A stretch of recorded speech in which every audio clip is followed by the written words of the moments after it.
नमस्कार, हमारे खास कार्यक्रम में आपका स्वागत है। आपके साथ मैं हूं खालिद हसन। उत्तर प्रदेश में विधानसभा चुनाव जैसे जैसे करीब आ रहा है वैसे वैसे सभी राजनीतिक पार्टियां अपना पूरा दमखम लगाने में जुट गई हैं। एक ओर जहां कांग्रेस ने अमेठी में पदयात्रा कर बीजेपी पर निशाना साधा, तो वहीं इस मौके पर मुकाबले को लेकर भागते हुए अपने सबसे विश्वस्त योद्धा नरेंद्र मोदी को मिशन यूपी की कमान बीजेपी ने दे दी है। तो प्रधानमंत्री नरेंद्र मोदी ने आज शाहजहांपुर से गंगा एक्सप्रेसवे का शिलान्यास किया, तो दूसरी तरफ कांग्रेस ने अमेठी में शक्ति प्रदर्शन किया। इस दौरान 2.5 साल बाद राहुल गांधी अमेठी पहुंचे, उनके साथ प्रियंका गांधी भी मौजूद थी और दोनों ने पदयात्रा की। इस दौरान भारी भीड़ भी देखने को मिली और एक रिपोर्ट आपको दिखाते हैं।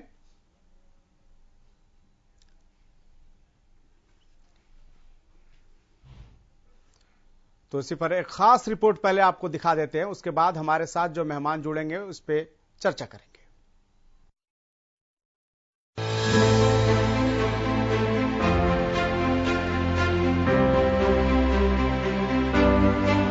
बात जब उत्तर प्रदेश की हो तो राजनीतिक पार्टियां कोई भी कसर नहीं छोड़ना चाहती। विधानसभा चुनाव से ठीक पहले पीएम मोदी ने यूपी के चुनावी पथ पर अपने कदम आगे बढ़ा दिए हैं। एक ओर जहां प्रधानमंत्री मोदी ने आज देश के सबसे बड़े गंगा एक्सप्रेसवे का शिलान्यास किया, तो दूसरी ओर मोदी का असली यूपी प्लान अभी पूरी तरह से बाकी है। वो प्लान जिसके कर्ता धर्ता खुद प्रधानमंत्री नरेंद्र मोदी हैं। वो प्लान जिसमें बीजेपी एड़ी चोटी का जोर लगा देने वाली है। एक्सप्रेसवे के शिलान्यास के दौरान प्रधानमंत्री ने अपने भाषण की शुरुआत स्थानीय भाषा में की, तो काकोरी के 3 सपूतों को हाथ जोड़कर नमन किया।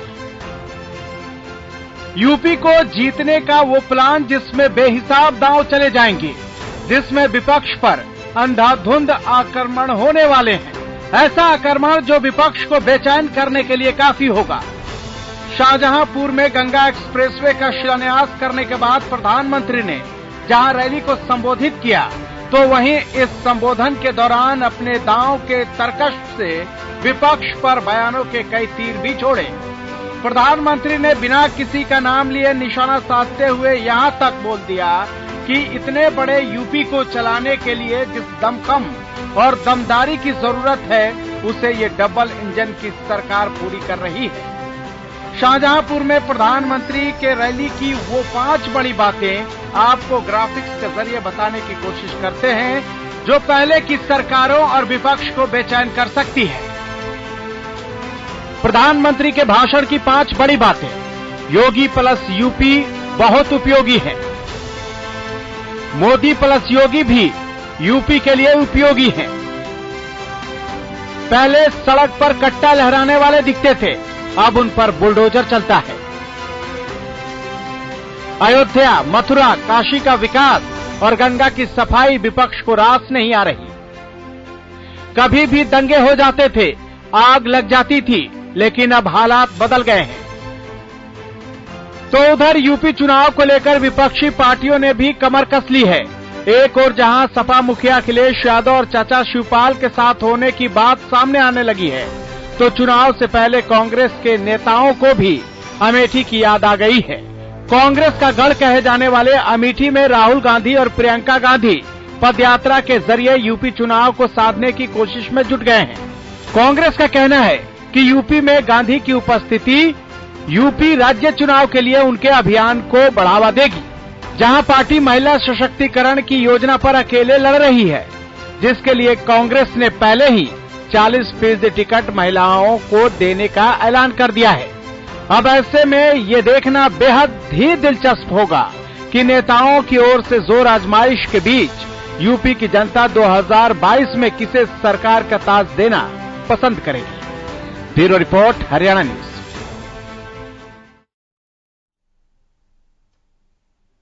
तो उत्तर प्रदेश विधानसभा चुनाव में गिनती के दिन बच गए हैं, लेकिन इसके साथ ही यहां पर सियासत तेज हो गई है। सभी पार्टियां रैली के माध्यम से एक दूसरे पर वार कर रही हैं। कोई पदयात्रा कर रहा है तो कोई जो है रैली करके अपने विरोधियों पर वार कर रहा है। लेकिन यूपी की जनता 2022 में किसको पसंद करती है, इसके लिए इंतजार करना होगा।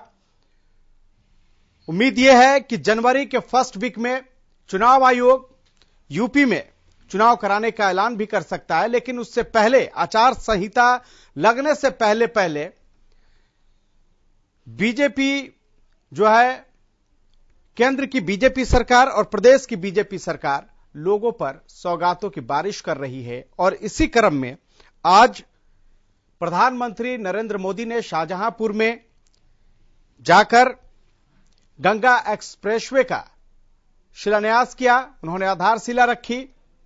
इस मौके पर उन्होंने बताया कि कैसे यूपी प्लस योगी यूपी के लिए कितने उपयोगी हैं, यूपी प्लस मोदी यूपी के लिए कितने उपयोगी हैं। इसके साथ ही उन्होंने विपक्ष पर भी निशाना साधा और उन्होंने साफ तौर पर कहा कि पिछली सरकारों में जो योजनाएं बनती थी वो कागज पर बनती थी और पैसे तिजोरी में रखे जाते थे, लेकिन योगी और मोदी की सरकार, डबल इंजन की सरकार में लोगों के लिए काम किए जा रहे हैं।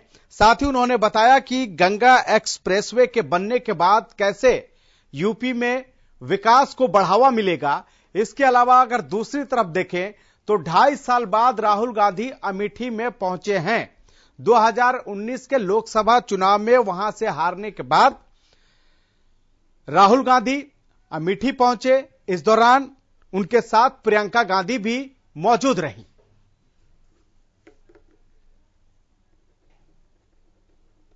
और बीजेपी प्रवक्ता खेमचंद शर्मा हमारे साथ जुड़ चुके हैं। खेमचंद जी, यूपी में चुनाव अब कुछ ही दिन बच गए हैं, लेकिन जिस तरह से आप लोगों की तरफ से यूपी में सौगातों की बारिश हो रही है चुनाव के दौरान, क्या इसका फायदा चुनाव में आप लोगों को मिलने जा रहा है? विपक्ष इसको लेकर सवाल भी उठाता रहा है कि जब चुनाव करीब है तब सौगातों की बारिश हो रही है। खेमचंद जी, आवाज पहुंच रही है आप तक? तो संपर्क नहीं हो पाया है, लेकिन यूपी में जैसे जैसे चुनाव करीब आ रहा है वहां पर सियासी वार पलटवार के दौर भी देखने को मिल रहे हैं। एक दूसरे पर वहां पर ताबड़तोड़ सियासी वार किए जा रहे हैं, अपने अपने तर्कस से तीर निकाले जा रहे हैं। लेकिन सवाल यही है कि 2022 में इस बार जनता किसको पसंद करेगी? विपक्ष जहां बेरोजगारी और महंगाई को मुद्दा बना रहा है, तो दूसरी तरफ कांग्रेस विपक्ष और महंगाई का मुद्दा बना रहा है, तो दूसरी तरफ सत्ता पक्ष के तरफ से विकास को अहम मुद्दा बनाया जा रहा है। और इसी को लेकर इस बार जो लड़ाई है वो महंगाई और बेरोजगारी बनाम विकास को लेकर है। और बता दें आपको कि लगातार पिछले कुछ दिनों में प्रधानमंत्री ने यूपी में सौगातों की बारिश की है। बाबा विश्वनाथ कॉरिडोर का उद्घाटन हुआ, पूर्वांचल एक्सप्रेसवे का उन्होंने उद्घाटन किया। इसके अलावा आज गंगा एक्सप्रेसवे का उन्होंने आधारशिला रखा है। करीब 594 किलोमीटर की एक्सप्रेसवे यूपी में सबसे बड़ा एक्सप्रेसवे है।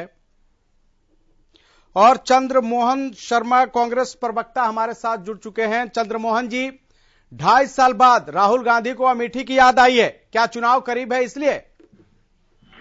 राहुल गांधी जी के दिल में बसती है अमेठी और अमेठी की जनता के दिल में राहुल गांधी बसते हैं। याद तो प्रधानमंत्री को यूपी की तब आई जब इलेक्शन आए। प्रश्न ये नहीं है कि राहुल गांधी जी को कब याद आई अमेठी, प्रश्न ये आता है कि प्रधानमंत्री को यूपी तब याद आई जब यूपी की जनता का मन बदलने लग गया। क्या ये जो आज सौगातों की बरसात हो रही है आपके लिए बदल रहा है? किसके लिए बदल रहा है? यूपी की जनता आज उस सुशासन को चुनेगी जो सुशासन देगा।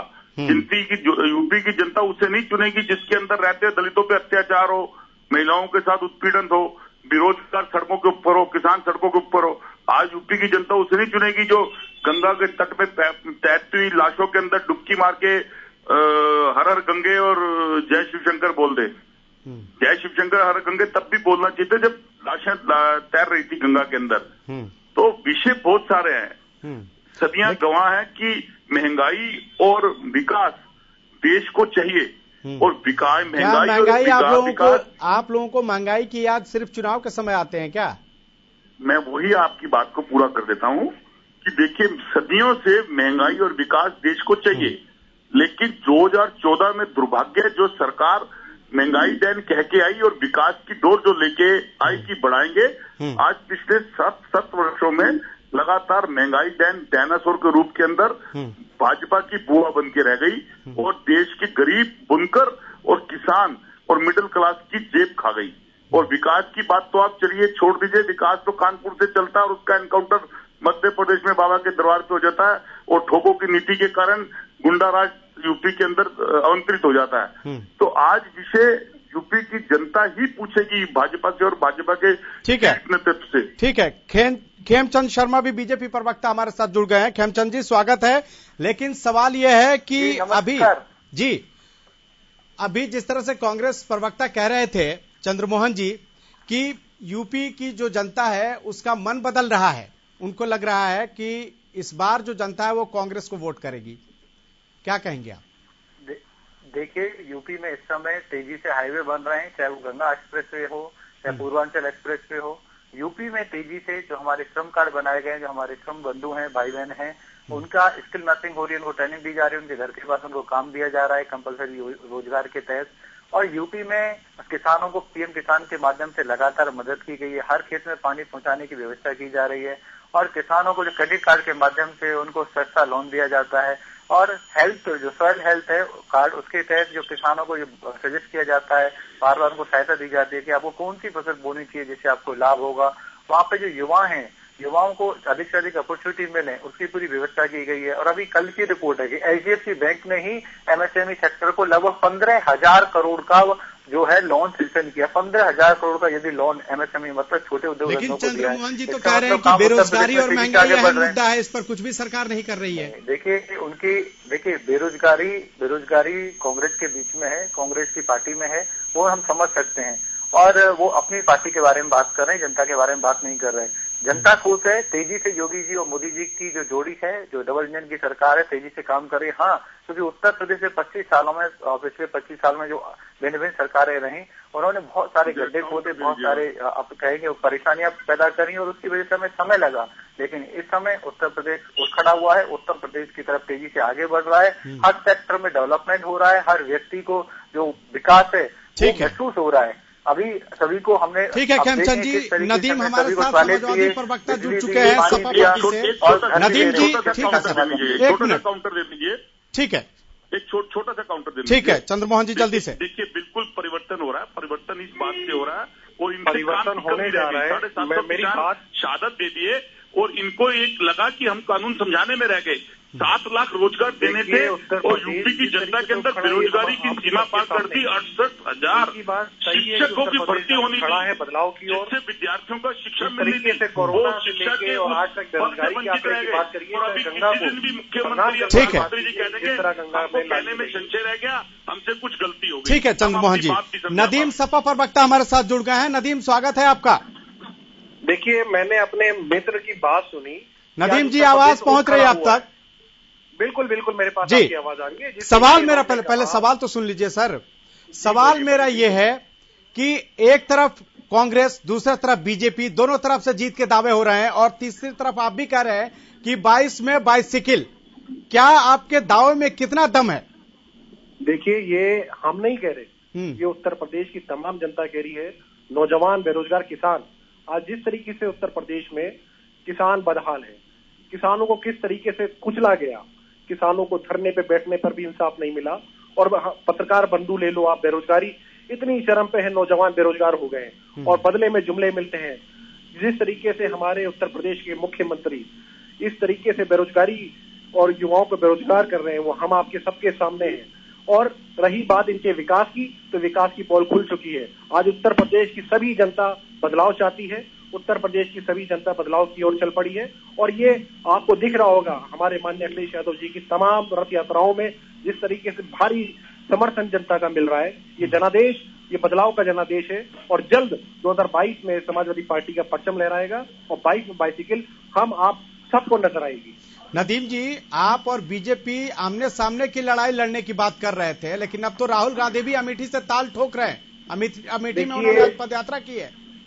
देखिए, वो तो आप भी जान रहे हैं कि कांग्रेस का क्या रोल है, और तस्वीरें भी आई होंगी, वो भी आपने देखा होगा। देखिए, मैं ये कहूंगा कांग्रेस सबसे सुरक्षित है, ना तो उन्हें फायदा होने जा रहा, ना नुकसान होने जा रहा। लेकिन समाजवादी पार्टी 400 से अधिक सीटें लेकर बहुमत की सरकार बनाने जा रही है और उत्तर प्रदेश में 402 सीटें ही हैं और 400 से अधिक सीट लेंगे नदीम भाई। बिल्कुल, समाजवादी पार्टी 400 से 403 सीट ही है वहां पर, और 400 से ऊपर सब आप ही जीत लेंगे, तो बाकी और लोग कहां जाएंगे? एक सीट हम छोड़ेंगे। अब ये तय कर ले भारतीय जनता पार्टी, जिस तरीके से इन्होंने उत्तर प्रदेश में इस जो कोहराम मचा रखा है। ठीक है, चंद्रमोहन जी, सपा प्रवक्ता कह रहे हैं कि आप लोगों की कोई जगह नहीं है कांग्रेस की इस चुनाव में। बिल्कुल ठीक कह रहे हैं कि कांग्रेस की जरूरत नहीं है, ये पॉलिटिकल पार्टी कहते हैं। लेकिन आज यूपी की जनता बोलती है कि हमें कांग्रेस की जरूरत है, क्योंकि कांग्रेस के शासन और सुशासन के अंदर जब मुख्यमंत्री मिले, आज हम 32 साल से भले यूपी के अंदर ना हो सिंहासन पे, लेकिन हमारे सत्ता पे ना होने के बावजूद हमारी उपस्थिति प्रियंका गांधी जी के नेतृत्व से जनमानस का लगाव, और लड़की हूँ लड़ सकती हूँ, उसकी भागीदारी 40% की, और राहुल गांधी जी का अमेठी में आंगन लड़की हूँ लड़ सकती हूँ, लेकिन रमेश कुमार कुछ बोलते हैं तो चुप रहती हूँ। देखिए, ये भी दबंगता है। अगर रमेश कुमार जी ने बोला, उसका विरोध भी प्रियंका गांधी जी ने बोला, और अपने नेता के ऊपर पूरी तरह एक्शन क्या हुआ? आप देखिए एक्शन क्या हुआ? प्रियंका गांधी जी ने निडरता के साथ उसकी बात को काटा और कहा, और उस पर एक्शन भी हुआ। प्रियंका गांधी जी ने विरोध करा, लेकिन ये भाजपा की सरकार नहीं है कि उसका टैनी मुख्यमंत्री किसानों के उस पर लड़का चला दे। आरोप प्रत्यारोप, जब अपनी बारी आती है तो जवाबदेही तय नहीं होगी चंद्रमोहन जी, जवाबदेही तय होगी तब मिसाल कायम होगी। मिसालें कायम नहीं करेंगे। ठीक है, कांग्रेस ने मिसालें कायम करी हैं सूबे के अंदर, मिसालें कायम करी हैं देश के अंदर। मुझे आप बता दीजिए, कांग्रेस के पास खड़े होकर दोनों पार्टी क्या मिसाल कायम कर सकती है? हमने शहादत के साथ देश को सींचा है, हमारे नेताओं ने देश के अंदर जाने दी हैं, हमने आजादी से अब तक देश को बनाया है 70 सालों में, और 7.5 सालों में भाजपा ने देखा है देश को। खेमचंद जी, चंद्रमोहन जी कह रहे हैं कि इन्होंने शहादत के साथ देश को सींचा है, तो क्या बीजेपी ने कुछ नहीं किया? देखिए, कांग्रेस ने जरूर मिसालें बनाई, और वो मिसालें करप्शन की मिसालें थी, देश को बर्बाद करने की मिसालें थी, देश को तोड़ने की मिसालें थी। हम सभी जानते हैं जम्मू कश्मीर का आतंक किसके राज में भारत से बाहर हुआ, हम सभी जानते हैं चीन से हम किसके राज में हारे, और हजारों किलोमीटर जमीन हमारी करप्शन हम सभी जानते हैं कि कश्मीर में पंडितों को किसके राज में भगाया गया और किसकी वजह से भगाया गया। हम सभी जानते हैं किस तरीके के करप्शन, आसमान में करप्शन, कोयले में करप्शन, कॉमनवेल्थ में करप्शन, हर जगह करप्शन किसके राज में? वो भारतीय जनता पार्टी के राज में। विकास हो रहा है, सर्वांगीण विकास हो रहा है, घर घर में बिजली पहुंचाई जा रही है, टॉयलेट पहुंचाए जा रहे हैं, सबको खाना मिले, सबको प्रचुर मात्रा में भोजन मिले, उसकी व्यवस्था की जा रही है, युवाओं को रोजगार दिया जा रहा है, टेक्नोलॉजी का विकास हो रहा है, सेनाओं को मजबूत किया जा रहा है, इंफ्रास्ट्रक्चर को तेजी से डेवलप किया जा रहा है। गांव और शहर जिनको कांग्रेस की सरकार 4 साल में नहीं जोड़ पाई, वहां पे हाईवे बन रहे हैं। इनके प्रधानमंत्री जहां भी चुन के आते थे, वहां पे आज हम हाईवे बना रहे हैं, नहरों को जोड़ा जा रहा है, किसानों को पानी पहुंचाया जा रहा है। सारी चीजें,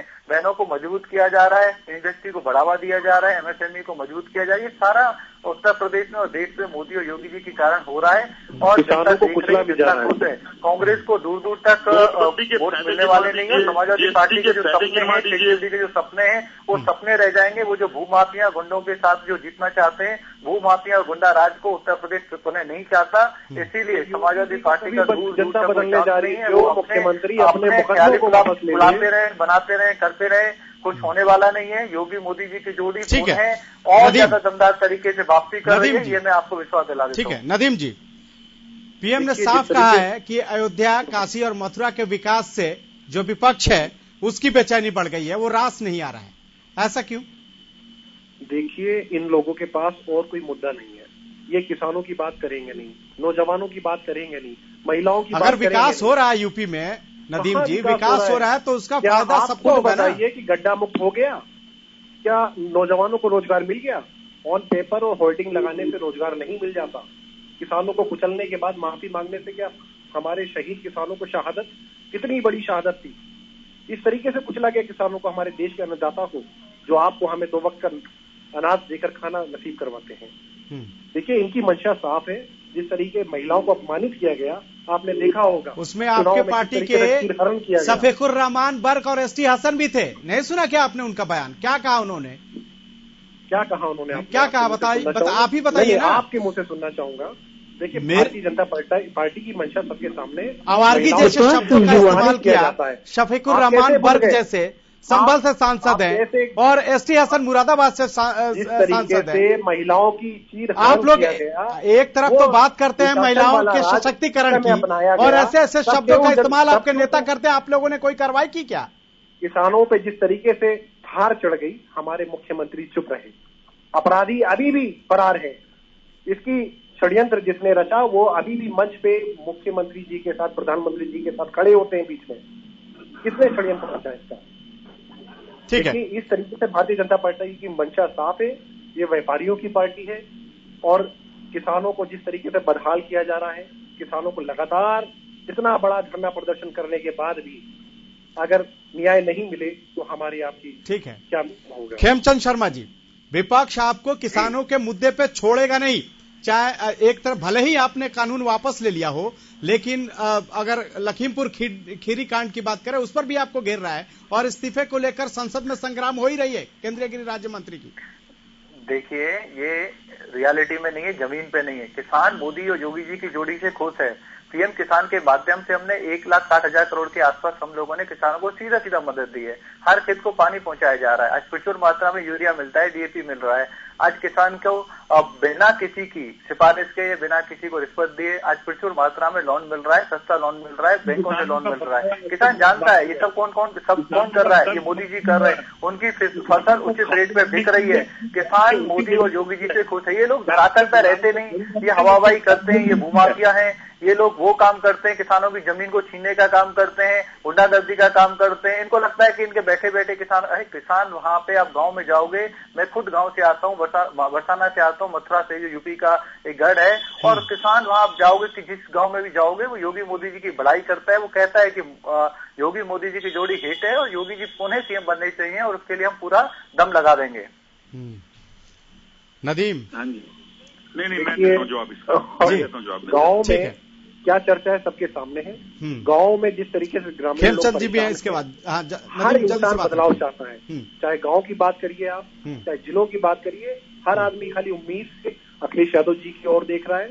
और जो जनादेश समाजवादी पार्टी को मिल रहा है, मैं यकीन दिलाता हूँ ये जनादेश बदलाव का जनादेश है और बहुत जल्द बदलाव होके उत्तर प्रदेश में फिर से हरियाली होगी। उत्तर प्रदेश फिर से एक अच्छा प्रदेश बनेगा, एक उत्तम प्रदेश जहाँ पे विकास की बात होगी। ठीक है, हमारे हमारे अखिलेश यादव जी के कामों का जो फीका पड़ रहा है, ठीक है नदीम भाई, जी के पास ऐसा काम नहीं है जो जनता के नाम। कोविड जैसी आपदा कौन कहा था? इसका उदाहरण कोविड की आपदा के अंदर सूबे की जनता ने देखा है, जहां कांग्रेस का जनमानस प्रदेश अध्यक्ष लल्लू जी की और प्रियंका गांधी जी के नेतृत्व में रसोइयां चला के सड़कों पे था। वहीं सपा और भाजपा के व्यक्ति अपने शासन और कुशासन के अंदर अपनी पार्टी के नेताओं के अगेंस्ट बनाने में लगी हुई है इस चुनाव को। लेकिन ठीक है, नहीं मिल रहे थे। खेमचंद जी लास्ट कमेंट। चंद्रमोहन जी हो गया। देखिए, हम लोग कंस्ट्रक्टिव तरीके से पॉजिटिव मुद्दों पे चुनाव लड़ रहे हैं और हमें पूरा विश्वास है हम जीतेंगे।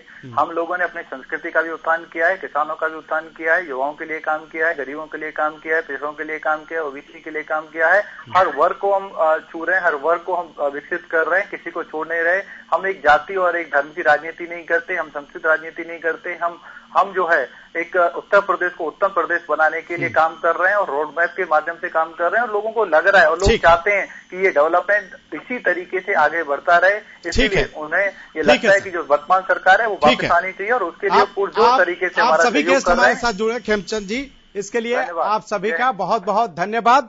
दावे तो सारी पार्टियों की तरफ से हो रहा है, चाहे सपा हो, कांग्रेस हो, बीजेपी हो, लेकिन इस दावे में कितना दम है ये तब पता चलेगा जब विधानसभा के चुनाव होंगे और उसके बाद जब नतीजे सामने आएंगे। तब तक आपको भी इंतजार करना होगा। फिलहाल इतना ही, लेकिन अब देखते रहिए हरियाणा न्यूज।